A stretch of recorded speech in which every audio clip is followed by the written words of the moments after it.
Mari kita lihat Yosua pasal yang kedua. Kita baca cara bergantian ayat firman Tuhan ini. Ya, Yosua pasal yang kedua. Ya, mulai dari ayat pertama ya. Pengintai-pengintai di Yeriko. Yosua bin Nun dengan diam-diam melepas dari Sitin 2 orang pengintai, katanya, "Pergilah, amatilah negeri itu dan kota Yeriko." Maka pergilah mereka dan sampailah mereka ke rumah seorang perempuan sundal yang bernama Rahab, lalu tidur di situ.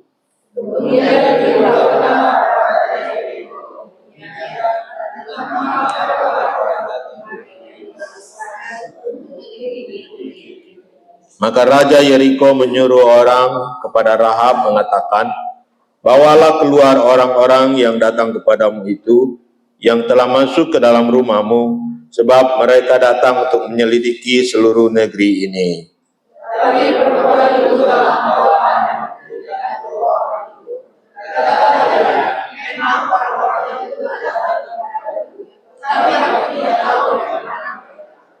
Dan ketika pintu gerbang hendak ditutup menjelang malam, maka keluarlah orang-orang itu.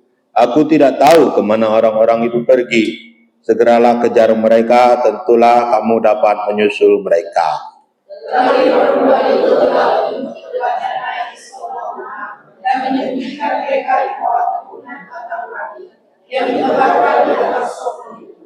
Maka pergilah orang-orang itu mengejar mereka ke arah sungai Yordan, ke tempat-tempat penyeberangan, dan ditutuplah pintu gerbang segera sesudah pengejaran itu keluar.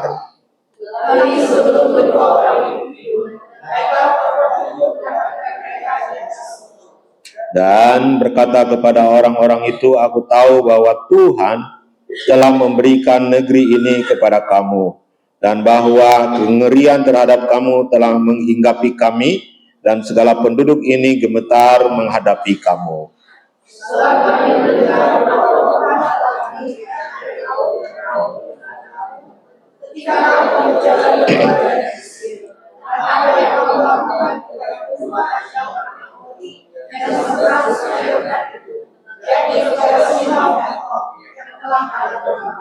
Ketika kami mendengar itu, tawarlah hati kami dan jatuhlah semangat kami setiap orang menghadapi kamu, sebab Tuhan Allahmu ialah Allah di atas, Allah di langit di atas dan di bumi di bawah.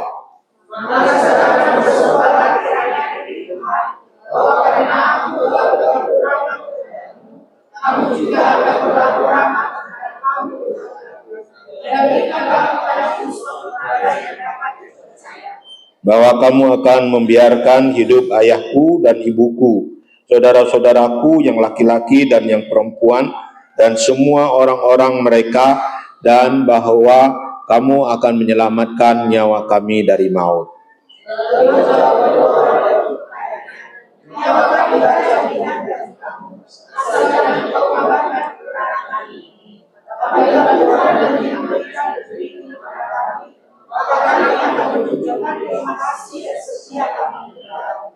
Kemudian perempuan itu menurunkan mereka dengan tali melalui jendela, sebab rumah itu letaknya pada tembok kota, jadi pada tembok itulah ia diam.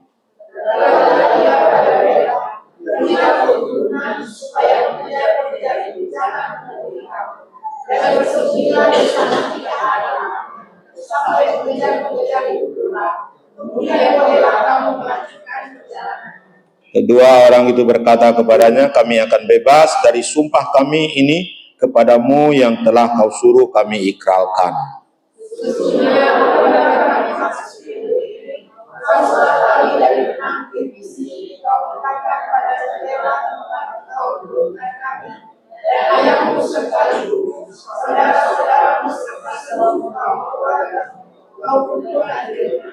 Setiap orang yang keluar nanti dari pintu rumahmu harus sendiri menanggung akibatnya kalau darahnya tertumpah.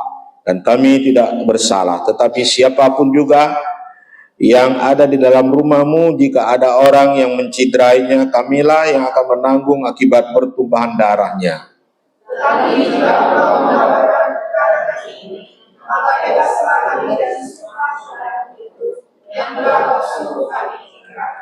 Perempuan itu pun berkata, seperti yang telah kamu katakan, demikianlah akan terjadi. Sesudah itu dilepaskannya lah orang-orang itu pergi, maka berangkatlah mereka. Kemudian perempuan itu mengikat tali kirmiji itu pada jendela.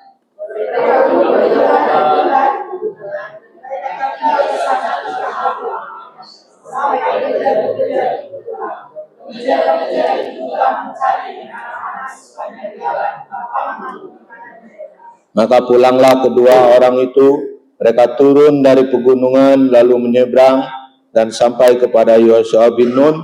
Kemudian mereka menceritakan segala pengalaman mereka.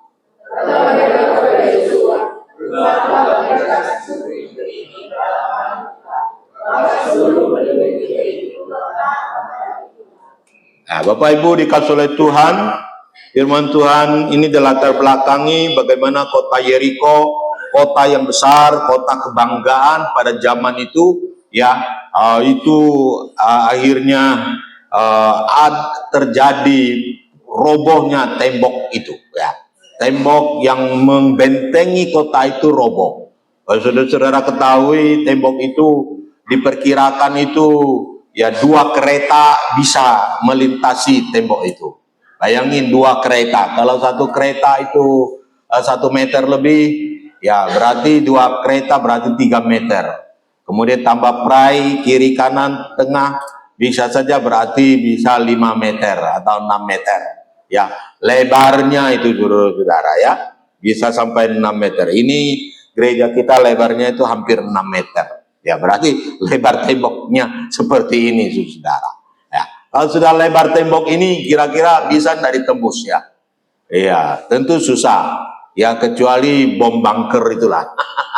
Yang B2 itu gitu, ya. Tapi zaman dulu kan tidak ada bom-bom yang seperti gitu kan. Nah, jadi kota itu adalah kota yang aman sekali, temboknya tinggi sekali, ya, bahkan dikatakan ya Rahab pun tinggal di atas tembok itu gitu, ya. Jadi tembok itu bisa ditinggali orang juga gitu, ya. Jadi sangat besar, sangat kuat, sangat aman sekali orang-orang yang ada di dalamnya. Ya, kemungkinan juga penduduknya ramai sekali, ya, karena kota itu aman, kota itu besar, tentu dia, ya, mungkin kalau zaman itu kota metropolitan lah gitu, ya, kota yang hebat lah, kota penduduk itu begitu banyak sekali kota itu, penduduknya yang ada di kota itu. Tapi saudara-saudara, kita melihat bahwa cerita Alkitab berlanjut ini, kita melihat bahwa Rahab itu diselamatkan. Bersama dengan keluarganya, dia diselamatkan. Tidak tahu berapa jumlah keluarganya, tapi disebutkan ada bapak ibu, ada juga saudara-saudara, ada juga orang-orang yang bersama-sama dengan mereka. Mungkin tidak lebih daripada 50 orang, ya. Mungkin tidak lebih daripada 50 orang, atau tidak lebih dari 100 orang. Ya, bayangin saudara-saudara, sebuah kota yang mungkin berjumlah ratusan ribu orang yang berada di dalamnya, yang hanya selamat itu ya tidak sampai 100 orang, ya. Itu Rahab yang selamat bersama dengan keluarganya. Yang lain kena tumpas, yang lain habis dihantam oleh umat Israel yang datang menyerang, dan tembok itu akhirnya roboh dalam pengelilingan oleh umat Israel, dan roboh dan akhirnya dijarah, akhirnya dibunuh, dihabisin itu penduduk-penduduknya. Nah, saudara-saudaraku yang dikasihi oleh Tuhan Yesus, kita bertanya mengapa sampai Rahab bisa diselamatkan? Apa kuncinya dia diselamatkan? Apa latar belakangnya dia bisa diselamatkan? Mengapa dia bisa selamat, yang lain tidak selamat, saudara-saudara? Ya, dari ratusan ribu itu, ya, yang selamat hanya tidak sampai 100 orang. Hanya Rahab saja yang selamat, saudara-saudara. Mengapa? Padahal bencana itu seluruh orang mengalaminya di situ, di dalam kota itu. Ya, dalam kota itu. Ketika tembok itu roboh, mereka tidak bisa melarikan diri lagi. Umat Israel datang dan tinggal menumpas mereka saja. Mereka sudah ketakutan, mereka sudah gemetar dan tinggal di cabut-cabut saja seperti rumput, saudara-saudara, yang dicabut. Ya, mengapa? Mari kita melihat siapa Rahab dulu. Apa masalahnya Rahab gitu? Bagaimana kehidupan Rahab sehingga dia bisa diselamatkan dan selamat dari bencana itu? Yang pertama kita melihat Rahab itu dari cerita Alkitab itu, dia adalah seorang sundal. Seorang sundal. Apa itu sundal, saudara-saudara? Sundal itu adalah WTS kalau zaman sekarang, wanita tuna susila. Ya. Jadi dia adalah WTS, kupu-kupu malam. Nah, kupu-kupu malam. Apalagi gelar yang lain? Bapak-bapak ada yang tahu di sini gelar lain? Ada yang tahu gelar lain daripada WTS atau kupu-kupu malam? Ada yang tahu? Bapak-bapak. Biasa bapak-bapak kan lebih tahu kan? Betul tak? Betul. Mungkin tidak tahu, malu-malu kucing ya. Ya. Saudara-saudaraku yang dikasihi oleh Tuhan, Rahab adalah seorang wanita tunasusila. Kalau kita melihat latar belakang tunasusila pada zaman itu, tentu adalah sesuatu pekerjaan yang sangat-sangat hina. Ya, tidak seperti zaman-zaman sekarang ini yang mungkin sudah mulai tidak terlalu, tidak dipedulikan lah. Ya lulu wawa lah. Kalau zaman dulu, ya ini adalah pekerjaan yang sangat hina. Sangat hina. Dosa yang sangat hina. Bahkan umat Israel kalau ketemu dengan dosa ini, ya bisa dilempar dengan batu, saudara-saudara, gitu ya. Ya, kalau ada perzinahan bisa dilempar dengan batu. Jadi ini 3.000 tahun yang lalu, saudara-saudara, bukan 2.000 tahun lalu. Iya. Jadi ini pasti sesuatu yang sangat tidak baik bagi seorang perempuan yang melakukan pekerjaan sundal itu.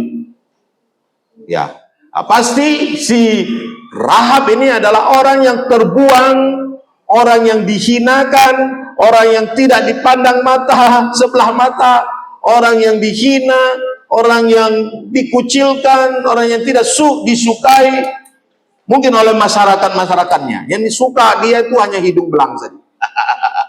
Yang suka itu hidung belang, ya. Tapi orang-orang yang baik tentu tidak suka, ya. Saudara-saudaraku yang dikasihi oleh Tuhan Yesus. Tapi orang yang kecil ini, orang yang hina ini, orang yang tidak dipandang mata ini, justru dialah yang diselamatkan. Yang lain yang menganggap diri hebat, yang menganggap diri luar biasa, justru akhirnya binasa, dihantam oleh pasukan Israel yang datang menyerang mereka. Saudara-saudaraku dikasih oleh Tuhan, mengapa? Why? Apa masalahnya? Mari kita lihat sedikit kehidupan si Rahab ini. Walaupun Rahab ini adalah seorang sundal, tetapi kita melihat Rahab adalah seorang yang penuh dengan iman, saudara-saudara. Dia seorang yang penuh dengan iman.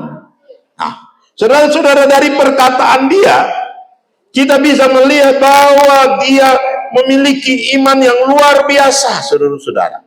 Di ayat yang ke-11, ketika kami mendengar itu, tawarlah hati kami, dan jatuhlah semangat setiap orang yang menghadapi kamu. Sebab Tuhan Allahmu ialah Allah di atas, di langit di atas, dan di bumi di bawah.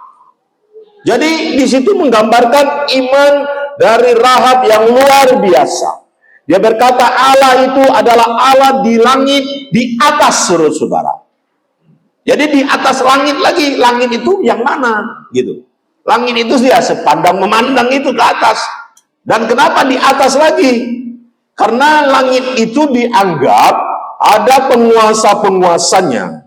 Kalau malam hari ada bintang-bintang, dan bintang-bintang itu dianggap memiliki kuasa. Ada penguasa-penguasa di langit itu, gitu. Tetapi Allah di atas langit lagi, gitu. Berarti Allah itu adalah Allah Israel itu adalah Allah di atas segala Allah. Nah, itulah iman daripada Rahab, saudara-saudara. Luar biasa sekali. Karena di Yeriko kan tentu ada penyembahan kepada Baal-Baal, kepada dewa-dewa, kepada apa-apa yang disebut dengan Allah di langit itu gitu. Tapi Allah Israel itu Allah di atas langit lagi gitu.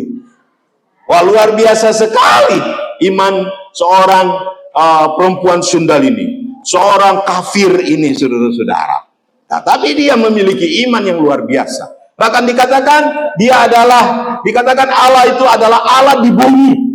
Tapi dikatakan di bawah bumi lagi, saudara-saudara. Dikatakan di bumi di bawah lagi gitu.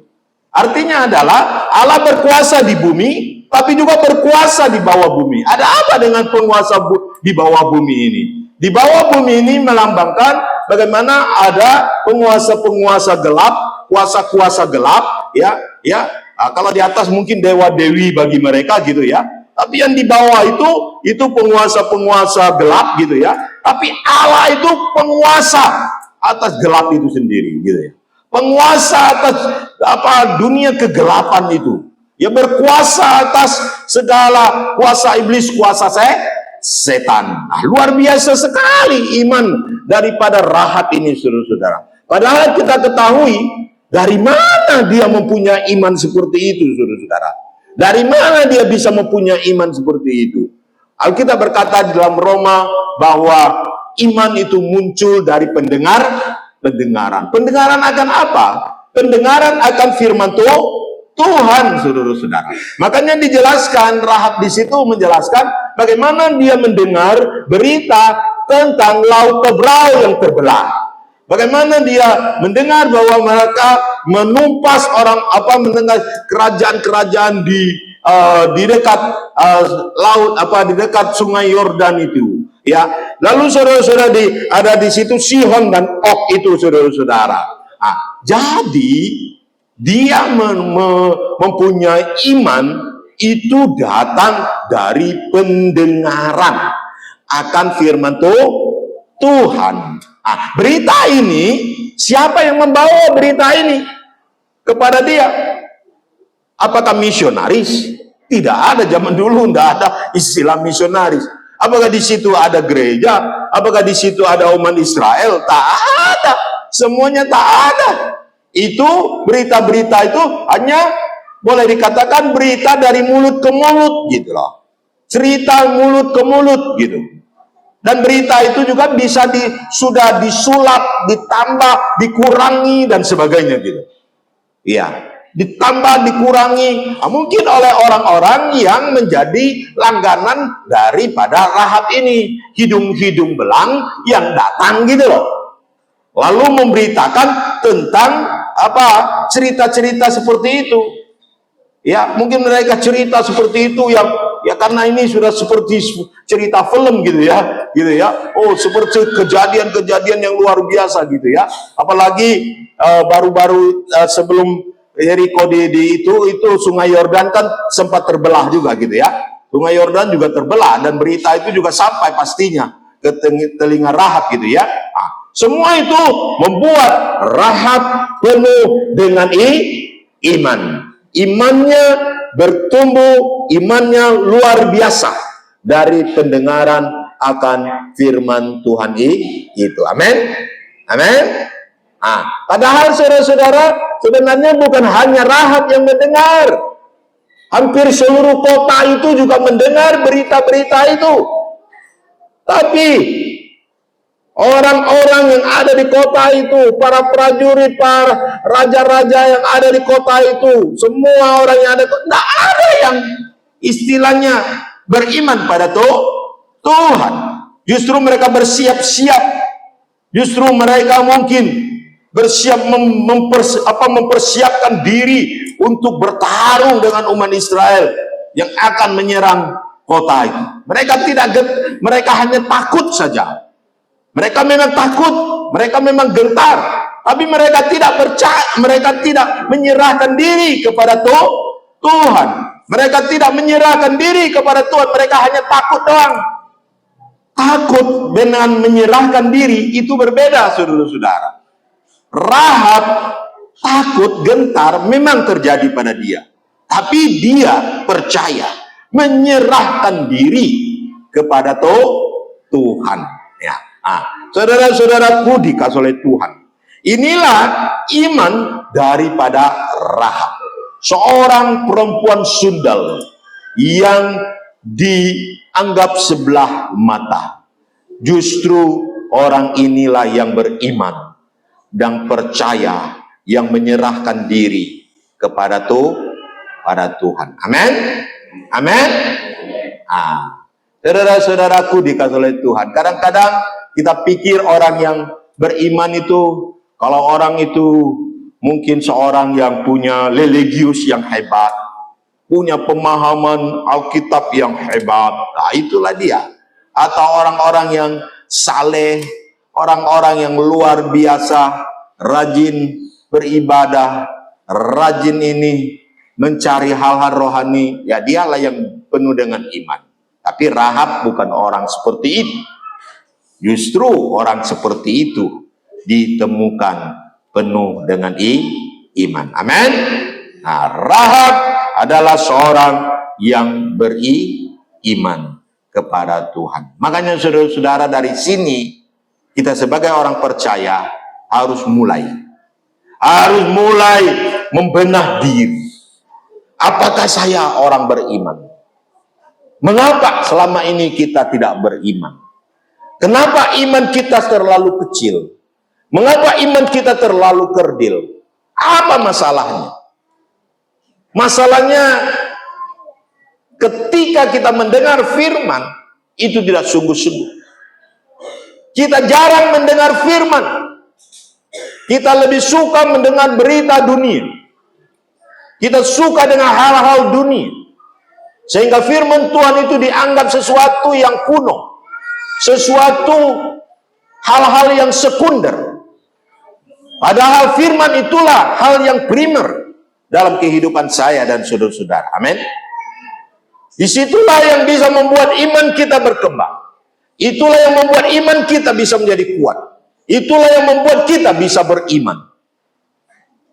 Jadi saudara-saudaraku dikasih oleh Tuhan, hari-hari ini kita melihat, ya, untuk mengakses akan firman Tuhan itu tidak terlalu sulit lagi.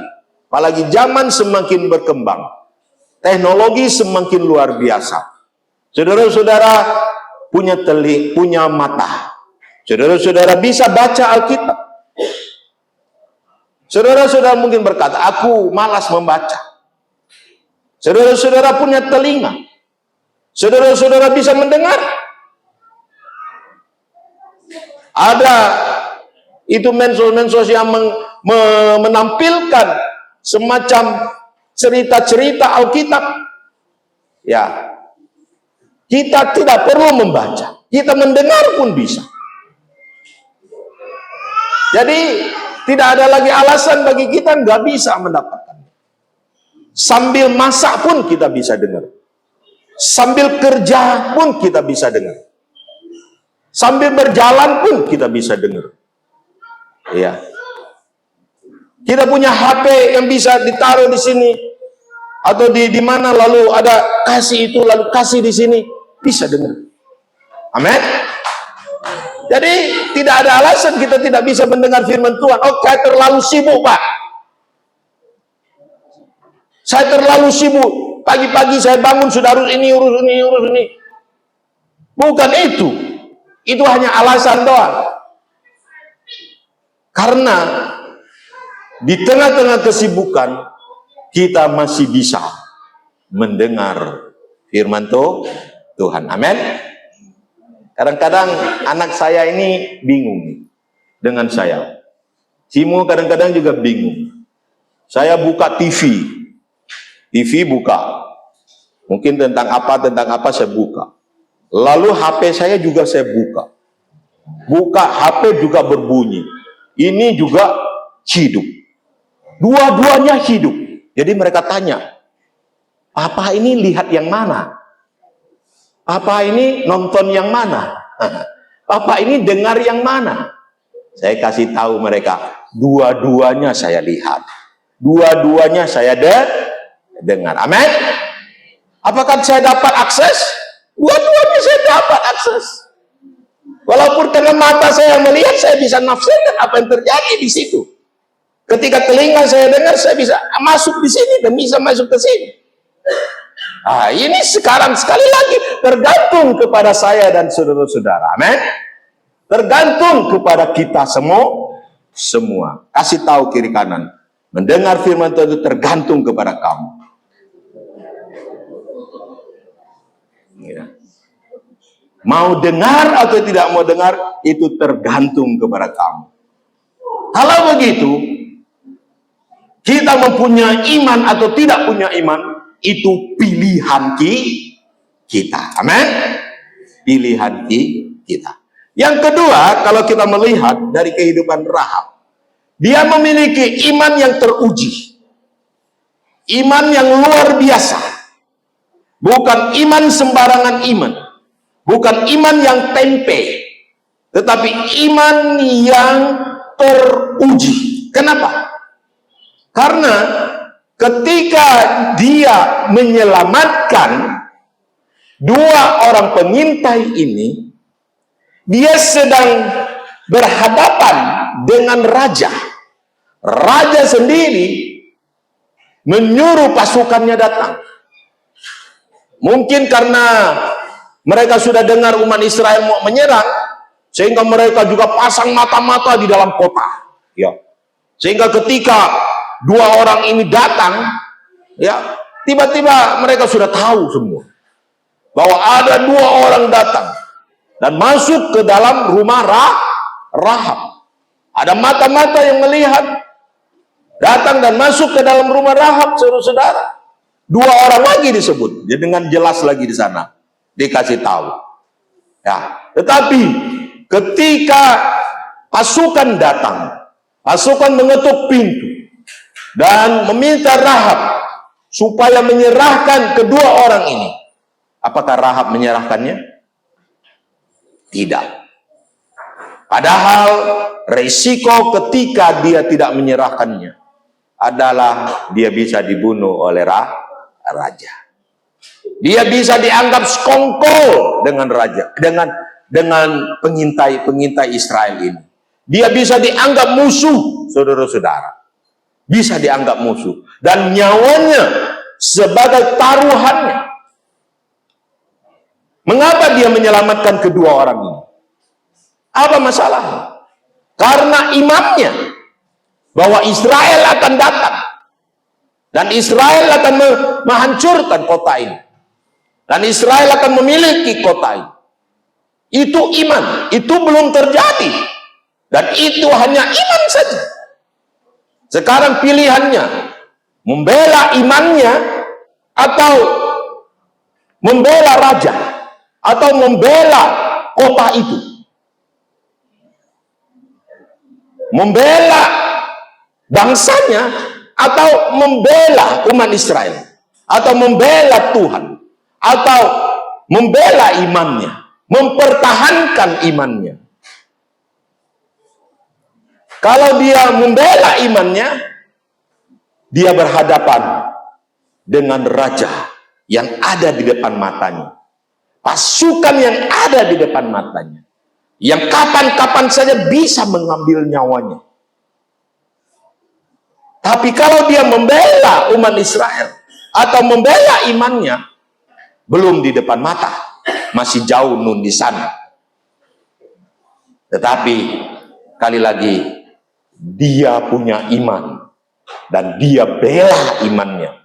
Dia mempertahankan imannya walaupun harus berhadapan dengan raja, walaupun bisa membuat dia mati, dibunuh oleh raja. Kalau dia bela raja, kemungkinan dia dapat hadiah, kan?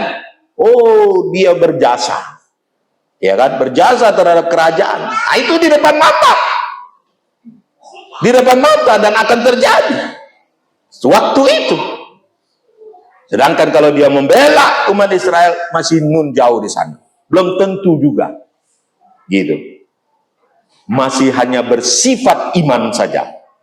Tetapi sungguh dia adalah seorang beriman. Amin. dia seorang beriman. Makanya Alkitab berkata, berbahagialah orang yang tidak melihat namun percaya. Walaupun itu belum terjadi, tapi Rahab sudah percaya dan yakin itu akan terjadi. Dan itulah yang dibela sama dia. Itulah yang dipegang sama dia. Saudara-saudara, iman yang kuat bukanlah iman yang seperti ketika kita mendoakan sesuatu. Oh, ini sembuh. Oh, ini gunung pindah. Oh, masalah ini habis. Oh, masalah ini selesai. Oh, begini dan begitu. Iman yang kokoh, iman yang kuat, iman yang memperoleh kemenangan adalah iman yang tahan uji, saudara-saudara. Diuji. Iman yang telah selesai diuji. Itulah iman yang kuat dan hebat. Amin. Amin. Iman yang telah selesai, yang kuat adalah iman yang tahan uji. Sama seperti emas, yang ketika mau menguji emas itu, dia harus disemprot dengan api yang kuat, baru bisa berkata emas ini mempunyai kualitas yang hebat, yang tinggi. Tidak bisa hanya melihat saja. Makanya saudara-saudara, kadang-kadang kita diperhadapkan dengan sakit penyakit yang kadang-kadang mungkin menurut dokter susah disembuhkan. Mungkin menurut dokter bahkan tidak ada obat lagi. Tidak bisa lagi disembuhkan. Apakah kita tetap beriman pada Tuhan? Tuhan bisa menyembuhkan kita? Mungkin kita diperhadapkan dengan masalah-masalah hidup saya dan saudara-saudara yang mungkin begitu kompleks dan begitu hebat. Apakah kita tetap beriman kepada Tuhan? Percaya kepada Tuhan yang sanggup menyelesaikan persoalan hidup saya dan saudara-saudara? Ketika engkau berhasil menghadapi semua masalah itu, berarti imanmu kuat di hadapan Tuhan. Amin. Beri semangat dulu. Saudara-saudaraku dikasihi oleh Tuhan Yesus. Iman yang kuat adalah iman yang diuji. Dan ketika diuji, dia berhasil mengatasinya. Dia mampu bertahan. Bahkan dia keluar menjadi seorang pemenang menghadapi persoalan itu. Dia tetap setia pada Tuhan. Dia tetap hidup dalam kebenaran Tuhan. Disitulah iman kita diuji. Kita tidak melarikan diri, tapi kita tetap setia kepada Tuhan. Amin. Amin. Amin. Nah, jadi saudara-saudara, inilah iman Rahab. Makanya setelah 1000 tahun kemudian atau 700 tahun kemudian, kalau diselidiki paling tidak itu 700 tahun kemudian, ketika zaman perjanjian baru, Rasul Paulus dalam tuntunan Roh Kudus mencatat bahwa Rahab adalah seorang pahlawan iman. Amin. Seorang pahlawan iman. Seorang pahlawan iman. Rahab yang seorang dursila, seorang sundal, menjadi pahlawan iman. Luar biasa sekali. Status sosial tidak menjamin seseorang punya iman yang hebat.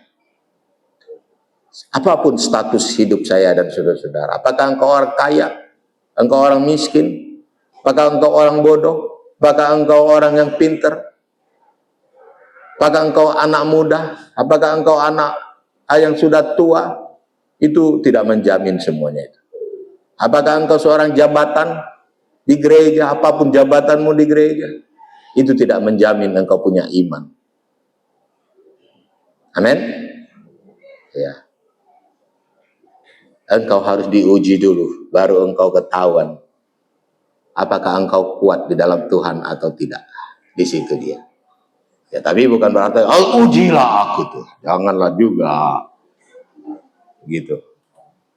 Kalau kita diuji, kita tetap kokoh. Kita siap sedia diuji oleh Tuhan. Dan selalu meminta kekuatan berasal dari Tuhan. Itu dia. Yang ketiga, apa kehidupan dari Rahab?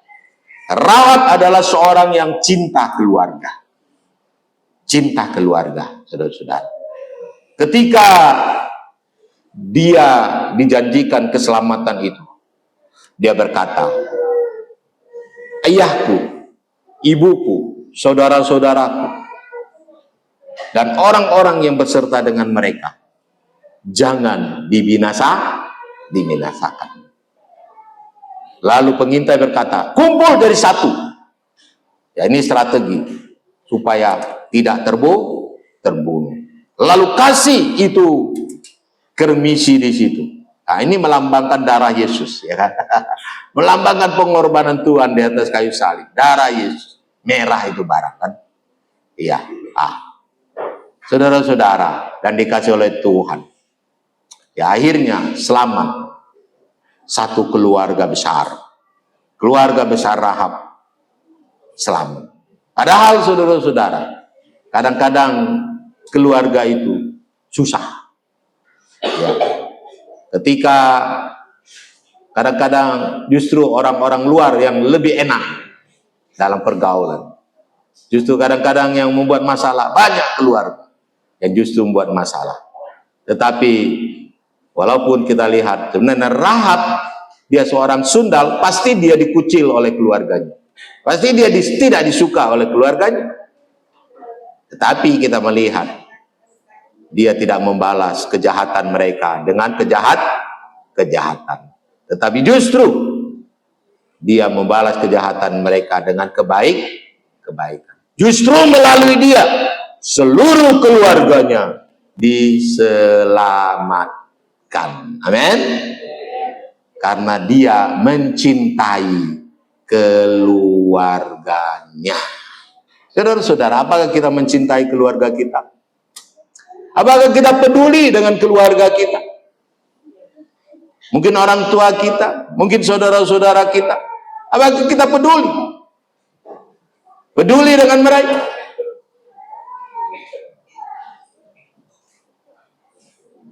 Iya, ketika papa kami sakit di Pontianak, saya bersyukur semua keluarga bersatu padu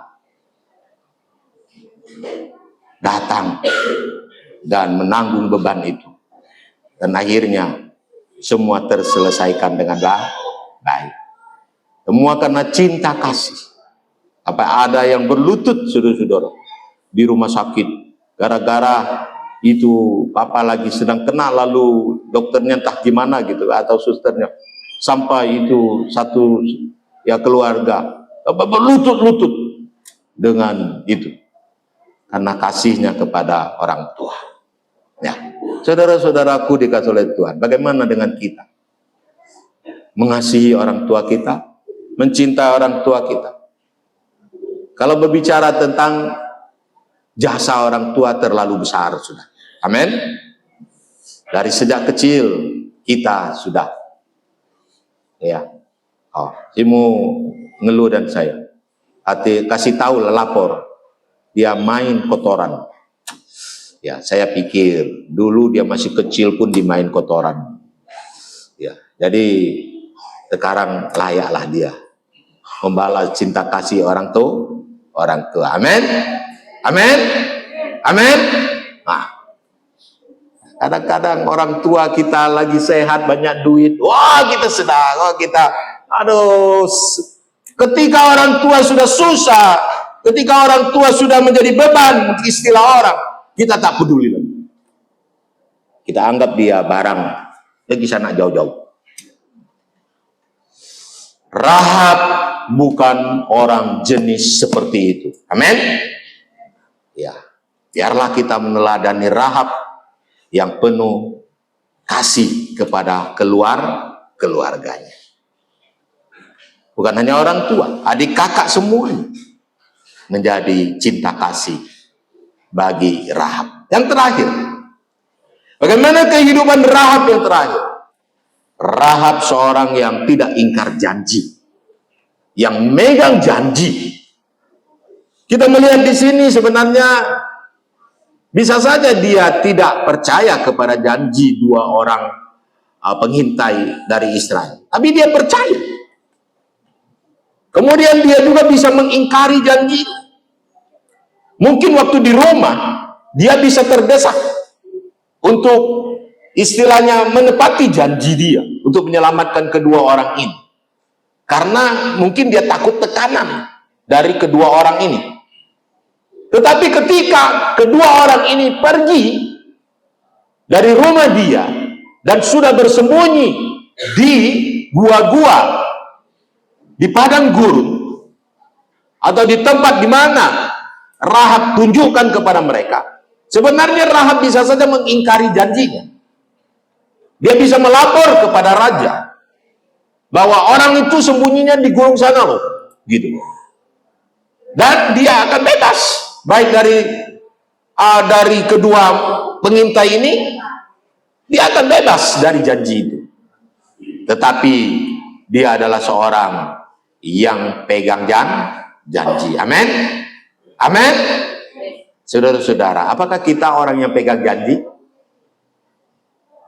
Hai bapak-bapak, masih pegang janji?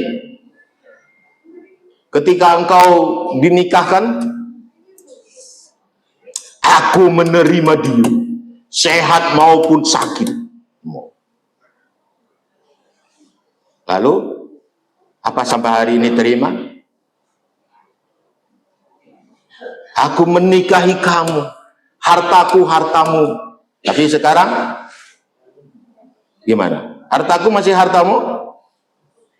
Kita nikmati bersama. Masih nikmati bersama? Oh, makan bakso aja nggak bersama lagi. Mana ceritanya? Gitu. Gitu kan? Masing-masing simpan duit. Masing-masing menghabiskan duit. Bukan lagi harta bersama. Masing-masing jadi tikus. Tidak ada lagi kebersamaan dalam keuangan. Padahal perjanjian nikah itu hartaku hartamu.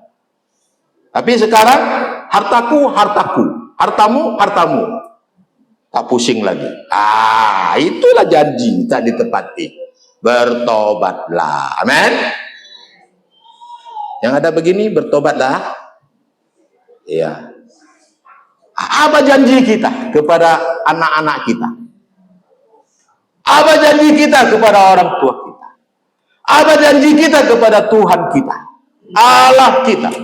Oh, kalau saya diberkati, saya akan melayani Tuhan begini dan begitu. Betul? Setelah diberkati, lupa dengan Tuhan. Sudah. Karena sudah dapat semuanya. Gitu. Waktu minta-minta, nangis-nangis, janji-janji. Tapi setelah dapat, lupa semuanya. Sudah, lupa. Gitu. Rahab bukan orang yang ingkar janji, tapi orang yang menepati janji. Ketika kita menepati janji, maka Tuhan juga menepati janji dalam kehidupan saya dan saudara-saudara. Amin. Ketika Rahab menepati janjinya, maka dua orang ini, pengintai ini juga menepati janji mereka. Ini menggambarkan bagaimana Tuhan juga menepati janji bagi Rahab. Kalau kita orang yang suka ingkar janji, maka Tuhan bisa berkata saja, oh sudah janjiku itu ditunda aja untuk kau. Gitu, amin. Jangan. Jadilah orang yang selalu menepati janjimu. Kasih tahu kiri kanan. Jadilah orang yang menepati janjimu. Ya, amin. Amin. Beri semangat dulu untuk kita. Gak apa-apa. Walaupun kita rugi, gak apa-apa. Walaupun kita susah, gak apa-apa ketika menepati janji. Gitu. Karena Tuhan akan menepati janji bagi kita. kita. Janjinya akan luar biasa bagi kita dan akan ditepati dalam kehidupan kita. Rahab, seorang perempuan yang menepati janjinya. Padahal dia adalah seorang sundal, seorang WTS yang sudah terbiasa dengan janji-janji manis. Ya, biasalah janji-janji manis laki-laki. Waktu mau gombalnya minta ampun, gitu kan? Nah, kalau sudah dapat ya sudah selesai, gitu kan? Nah, pasti Rahab mengalami hal-hal seperti gitu. Tapi dia tidak terpengaruh dengan hal seperti itu. Dia tetap menjadi orang yang memegang janji. Ya, kiranya Tuhan Yesus memberkati kita.